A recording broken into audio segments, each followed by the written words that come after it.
quoi ressemble le management chez vous, c'est quoi qui est organisé, c'est quoi qui ne l'est pas, on se ment pas, on n'est pas là pour se raconter des histoires, mais pour être très précis. On juge pas, mais on a besoin d'être, dans un langage de vérité, pour pouvoir vous faire avancer.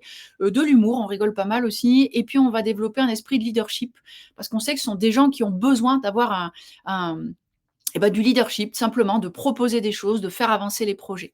Ce qu'on appelle l'éco-manager, c'est quoi l'éco-manager? C'est, le fait de dire qu'on parle au manager. Alors ça veut dire quoi on parle?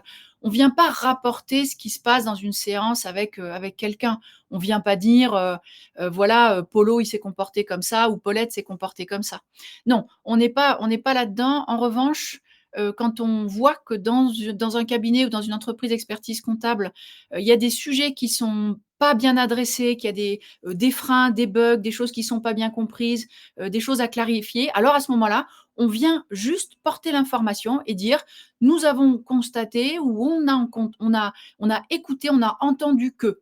Et on sait par alors je vous donne un exemple très concret, un tech CSM qui n'a pas de temps pour faire son métier de tech CSM, eh bah, ça va pas fonctionner.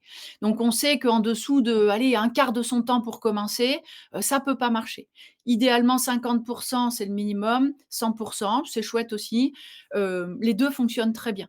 Mais évidemment que s'il a pas de bande passante pour pouvoir, travailler, faire son métier, ça va pas fonctionner. Bon, donc tout ça pour dire que voilà, on discute avec les gens de dedans et ça aussi c'est notre esprit pratique, Lumi de dire, on vient pas les former puis ensuite on dit: «Bah, débrouillez-vous, hein, et puis il se passera ce qui se passera». Non, on continue à discuter avec, cette communauté de managers.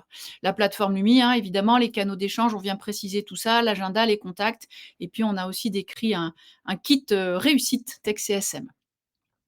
Voilà, quand, une fois qu'on a fini le kick-off, on leur explique, ben, comment c'est quoi les bonnes règles, en tout cas une proposition pour bien réussir, son e-learning.